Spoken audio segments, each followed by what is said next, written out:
So I'm on the BJJ Fanatics website, and I see 3 new videos by some guy named Thomas Radzinski. You familiar with that guy at all? Nope, absolutely not. No? Well, he's got some good stuff. Three brand new videos. They're getting amazing reviews, which is good to see as well. But you got to tell us about them real quick? Yeah, I had, you guys already know, but I had opportunity to go to Boston, shoot 3 more instructionals, 1 on butterfly hook, complete guide for butterfly hook, 2 wrap, lapel, and submit them, and 3 we have taking the back. It's particularly designed for guys for over 40 because there's no climbing involved. All the back takes are on the ground. Very, very full and effective system. So dip into it. I'm really hoping that this is going to help your jiu-jitsu and really take it to the next level. BJJfanatics.com. Just search ROZDZ. We have all had that situation where after class is when we want to ask a question. And Thomas, a lot of those questions you've already answered, right, at Ask a Black Belt. Yeah, it's another podcast that I'm running.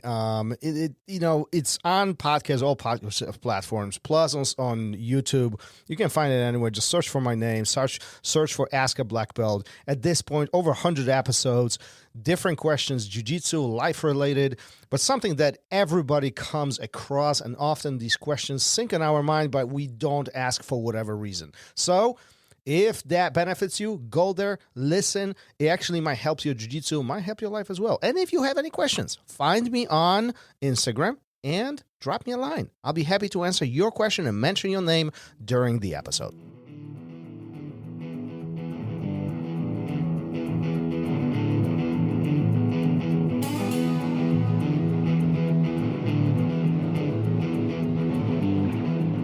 Welcome to Raw Radio.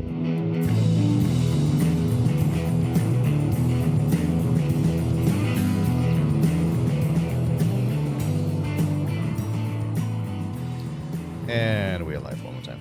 Here we go. Again. Oh, wait, I don't have my headphones on. Okay, there we go. There you go. So we're Like, struggling today. something seems different. Yeah. Just like me the other day. I was not plugged in. You Like, were I can't hear you. Can't hear you. Yeah. You're not. I'm not. What were you saying? I don't remember. You put it on me, and then it turned out your headphones were plugged in, which is wonderful. Yeah, it's always good. It's always a good time. Yeah. So, listen, before we start this, go to our website, therowradio.com, click on the vote button, give us a feedback on one of the episodes that you like the most. Chris is one of my favorites. So far. Listen, it's he's up there. It is interesting because I'll tell you, when Chris and we exchange messages, there was a point of hesitance in my mind because, one, time change. He's in Australia, right? So we're talking about 11 or 12-hour time change between all of this, and that's always a big obstacle, right? Like, how good of the conversation is it going to be, but the second, like, I knew who Chris was. I was following him. I follow him on Instagram. I see his content. I did not know how awesome that guy was. He's a character, man. Jeez. Yeah. Talk about. If you like Chris Howder, if you like John Will, if you like outspoken people who have a message, he's the guy. He's one of your. You got to follow him. You got to follow him on Instagram. What a great person. But I'll tell you, for me, this is very refreshing. I think today we are surrounded by this disconnected communication, this disconnected society. And as a result of that, people don't necessarily speak up about what they believe in. And when they do speak up, it's on social media behind a keyboard. Now, this guy, Chris, he is extremely outspoken in what he believes. Mm-hmm. And some will find, I would say most will find this controversial in a way. Some of it, yeah. And he does not give two craps about it. He just says as he thinks, and he is very forthcoming with what's on his mind. Sure. I found that refreshing. It is. Like today, I think a lot of us are concerned about what we say, even me, like, I'm concerned about what I say, how I say it, and all that. And it's not that Chris says anything bad. He's just he's just very honest about what he believes in. Yeah, it reminds me of the saying, people don't suffer. He doesn't suffer fools, or she doesn't suffer fools. So, it's not like he's not saying anything inappropriate or, I can't think of some of the words I'm looking for right now. Mm-hmm. He's not demeaning. He's not, it's nothing racial. It's nothing sexual. It's nothing like that. It's honest to the point about what he believes.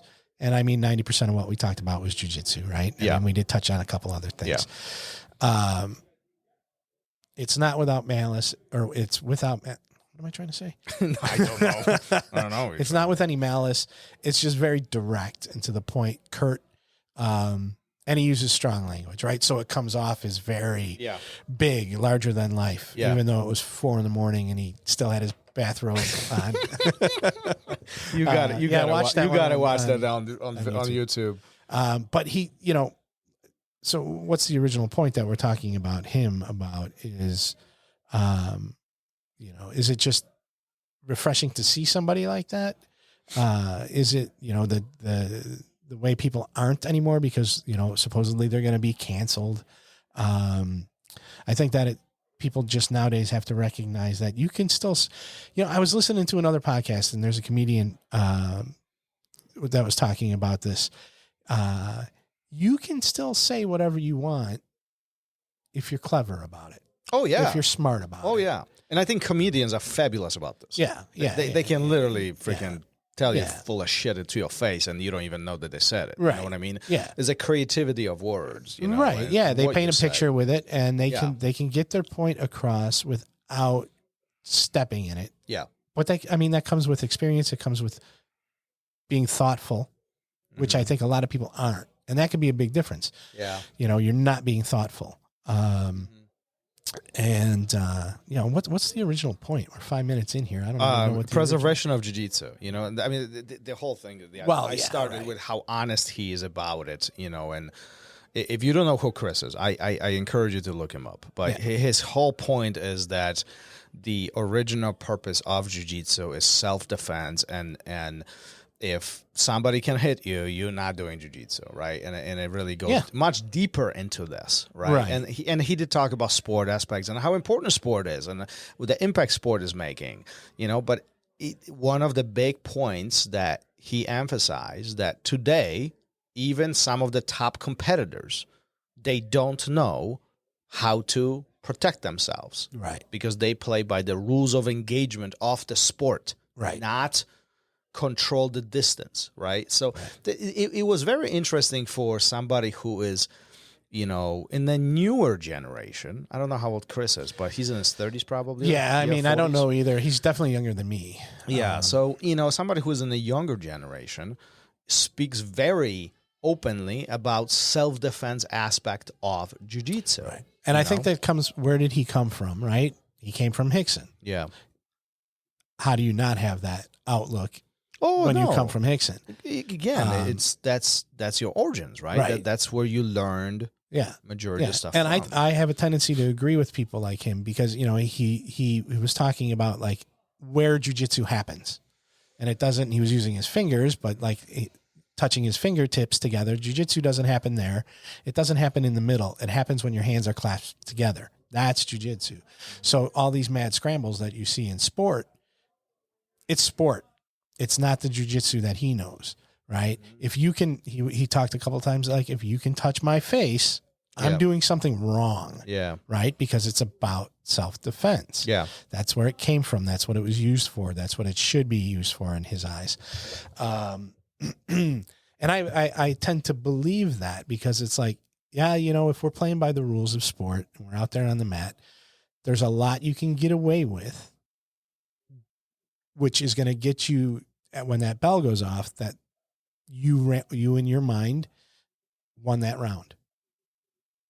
If the rules of engagement were slightly different and you didn't know that you are super vulnerable to strikes here, right? And that person took advantage of that, well, then there would be a much different outcome. We talk about this all the time with not only Chris, but many other instructors or many other guests on the show. And a lot of it really boils down to rules of engagement. I mean, that's the bottom line, is it, you know? So then do you need to name it something else? Because if, like, I bring up Kaiki's son all the time when we get into these conversations. Yeah. Got into a fight with another black belt in a parking lot. The guy went to deep half. He got clocked, or his head got bounced. I don't think it was off a black belt. I think it was a stranger. It wasn't? No. This was another. These were other know. jiu-jitsu. Yeah. I'll go back and double check, triple check. But yeah, because the guy said you can't do that. Oh man. And his son looked down and said, "What are you talking about?" But listen, we need to be also fair to the sport too. I'm not taking anything away from the sport. I just feel think it's they're becoming very, very different. They are. You know? I don't think there's any argument about that, you know. And I also don't think that either one is wrong, particularly because of the rules of engagement. Right. You know, like even if you look at different sport organization, what is happening at ADCC would never fly at IBJJF. Right. Does it mean that either one is wrong? No, because the rules of engagement are different. Right. This is a different sport. Right. But that's why people always say, because put Gordon of this, Ryan in the octagon. Let's see how good he really is. Well, right? And again, you know, UFC or mixed martial arts is a very different sport because of the rules of engagement. I think this unique situation about jiu-jitsu itself is the fact that jiu-jitsu is a very broad spectrum, a very broad umbrella that has all these smaller venues or events or these smaller arts, if you will, these smaller pockets, you know, and, you know, ADCC would be one of them. IBJJF would be another one. There's a handful of others, you know, and then you have the self-defense factor there too. You know, all of them fall under the jiu-jitsu umbrella. Right. You know, and when we talk about, hey, this is not jiu-jitsu, this is jiu-jitsu, you know, I think all of it is jiu-jitsu. But the rules of engagement change it quite a bit, you know. And what's unique about this is that does not exist in many sports, if any, out there. You know, if you look at any other martial arts, you know, there's plenty of flavors of karate. And I'm not an expert on karate. I'm going to say this right out. But what I understand is there's plenty of flavors of karate or styles, but the rules are the same. Judo, you know, the rules are the same. Right. No matter where you do it around the world, right, but rules are the same, right? So the point is, in jiu-jitsu, that doesn't exist. Right. Well, because they're different things. They're sports. So is jiu-jitsu, like I said, does it need to be something else? Does the self-defense aspect of it need to be called something else? As opposed to the sport aspect of it? Does it get diluted because of the sport? Well, some will or say, is it all? Does it all add to it? Some will say that it continues growing because of sport. I mean, there's no argument there that because of the way the sport is, jiu-jitsu is gaining popularity. I mean, like, we can't argue that part, right? But there is something to be said about this self-defense factor is slowly not shrinking, but kind of. The scale is shifting towards the sport popularity of the sport. So could you say that person still knows jiu-jitsu? That person knows jiu-jitsu if they've never had to close the distance for a strike. I don't think we can argue. You know? I don't think we can argue that. I don't think we can. I don't think we are in a position to argue that. And the reason is because it's just a question. I don't know. Well, it's my opinion. I don't think we can. It's all jiu-jitsu because the rules have not been defined. And by default, it all falls under jiu-jitsu. Right. My question the point is, if somebody in the future decides that sport of jiu-jitsu is called jiu-jitsu, but self-defense is called self-defense jiu-jitsu, and those are the official terms that we use, and you want to come and train self-defense jiu-jitsu and you're learning this, but you want to learn sport jiu-jitsu, you're learning this, that's fine. But nobody has done that yet. Yeah. And right now, it all falls under jiu-jitsu. You know, the caveat behind all of this is that individuals who've never done it, they don't know what jiu-jitsu is, and they come into the academy and they want to learn jiu-jitsu with a hypothetically a notion of learning self-defense, but they walk into a sport-oriented academy, they're going to have an awakening, and vice versa too. If you have somebody who is desiring to learn sport and compete, and they walk into a self-defense jiu-jitsu academy, they're going to have an awakening. It's just it is what it is, because they are very different. And there are some academies who cater towards both. But I think growing is an enormous growth that we are experiencing for academies who do one or the other. And that's often driven because of the demographic. They are trying to cater towards a specific subset of people who they will treat as clients. Yeah. Their academy is competition oriented, and there are plenty of them out there, very popular, very big ones. And there are also a lot of the academies who cater towards the self-defense factor. Right. That kind of a hobbyist jiu-jitsu, right? There's another kind of factor, another category there. Yeah, we have like 100% self-defense academies. We have some, they're hobbyist academies, I think. And we have like semi-pro to a pro competition academies. Right? So all this is slowly, I think, not separating per se, but I think these buckets are getting developed. And I think it's going to be really interesting over the next 50 years. We'll be dead by then, but I certainly will. over the next few decades, I don't think it's going to take 50 years. It's more of like 10 to 15, 10 to 20, yeah. But over the next couple of decades, it's going to be interesting how all of this unfolds, and it's really going to shape, what this art, sport, this jiu-jitsu thing that we love, what is going to look like for the next couple generations. Because I don't think it's going to be the same. I don't think it will be. Yeah, and certain people that know a lot more than me often say that, if you're doing sport jiu-jitsu, don't call it a fight. That's not a fight. Oh, yeah, I agree. It's not a fight. So I think that's part of those separation things. Now, however, if I went up against one of those people in a fight, who knows what would that, I would totally have to leave like all those rules we talked about, but see, at again, the table. It boils down to rules of engagement. Right. And so maybe these things do need different names. Maybe. Or it's just all the same and you just do what you do and, hope you never really have to defend yourself with it. Because like Chris was saying, if I can touch your face, yeah, he would tell you it's not jiu-jitsu. He would tell you that. You got to call it sport. You got to call it some. I don't want to put words in his mouth because he'll come and take him out. But, but so it to me it's still an open-ended question.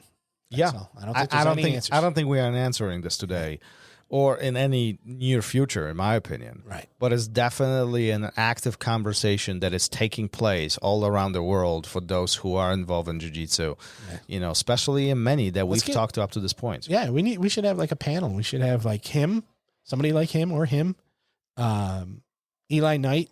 Eli Knight. Eli Knight. And then maybe somebody who's like just strict comp guy. Three different perspectives, and I think we've got opposite ends of the spectrum, and Eli kind of falls in the middle.